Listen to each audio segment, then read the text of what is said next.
Senator Markwayne Mullin sits on the Committee of Health, Education, Labor, and Pensions, and he joins us now to react. Senator, thank you for taking the time. By the way, happy birthday. Thank you for joining us today on your birthday. Thanks, Charlie.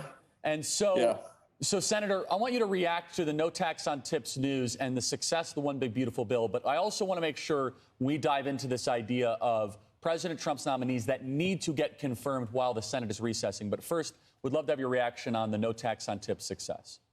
Well, it's not just no tax on tips, but it's no tax on overtime, too. Listen, my wife and I, we're in the service industry. We used to have restaurants. Thank goodness we sold all those. We still have plumbing, HVAC, electrical companies. Overtime and tips are a huge part of their income. And when you have no tax on tips, you have individuals now that are making $350, $250, whatever their wages in their state for servers, and then they're able to keep tips on top of that. They always wanted cash, but most people pay with credit cards. So it was very hard. Plus, the restaurant owner at the same time, now that they're not having to pay taxes on the tips, they're not having to pay FICA too. So it helps the restaurant owner too, which a lot of those are mom and pops. When you start looking at no tax on overtime, Charlie, it was very hard for us to be able to get people to want to work over 40 hours when we're in the service industry because they got hit at a higher tax bracket over 40 hours. And they're like, listen, I'm going to have to wait a year, 6 months, or several months before I get my tax return to get that money back. It's not worth it to me. It's not worth losing my family time to it actually cost me more money.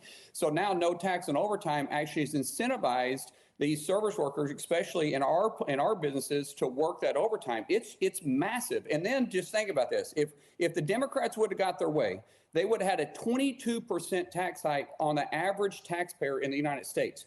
Because President Trump's leadership, now we've been able to lock these tax cuts in, which is the largest tax cuts in history, and they're permanent. That's huge for our economy, huge for business owners like myself who now can plan what their tax burden is going to be years out, which helps with us borrowing for future plans for building and expanding. It helps with homeowners because now they understand what their taxes are going to be and they don't have to worry about them going up. And it pumps more money into our economy. So it's a huge win. And let's not forget, we literally, in the One Big Beautiful Bill, we finally fully funded the wall to secure our border. So there's not another president that can come in that, like President Biden did, and just stop building the wall. It is permanent. We're going to finally build a wall and secure our southern border. Huge wins. Well, I hope that we make the tax on tips, no tax on tips, permanent as well. I know that's only a 4-year window for that, but I think there'll obviously be a lot of pressure on Democrats to extend that in the future. Let's talk about these nominees that are not getting confirmed. And I guess I'm hearing and ambassadors, important positions even within the administration. What can we do to make sure that those nominees get confirmed, because they should be? I'm understanding that Senator Thune is thinking about keeping people through the August recess. Is that true? It is true, and we're going to do whatever it takes. I just want to put some facts out here. This is the difference between Leader McConnell and Leader Thune's leadership. Right now, we've confirmed over 100 nominees. This time in President Trump's first term, at Trump 45, we'd only confirmed 55.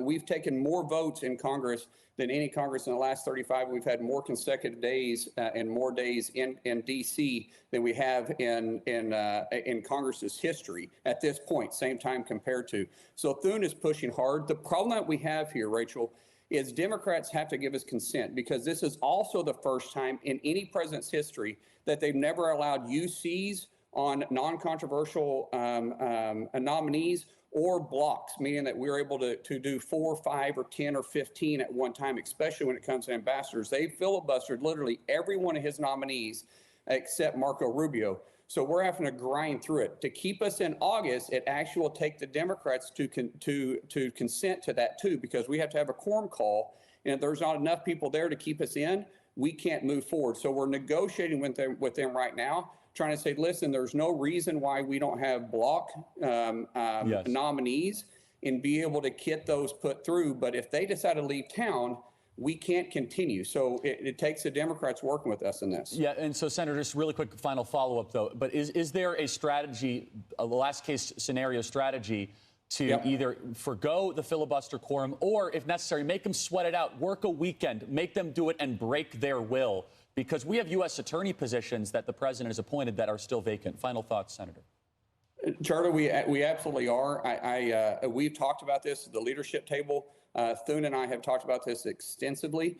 We definitely have a plan moving forward. We have a strategy that we could put a lot of pressure on them. All these Democrats want to go home. They want to get out of town. They want to go campaign. Republicans, we feel like if we'll just sit there and do the job, the American people want us there. So there's a way for us to strategy and strategically make them stay in town and make them cave. And I'll tell you, we've already had a lot of Democrats. Yesterday, I had 4 separate senators, Democrat senators, reach out to me wanting to negotiate because they don't want to be here in August. So there is a plan, there is a strategy, and Thune is leading from the front in this. And President Trump is working hand in hand with us on this. And so every time we're trying to work a situation out and a deal out, we're on the phone with President Trump saying, will this work? And he really appreciates what Thune's doing as his leadership and the way we're working with them.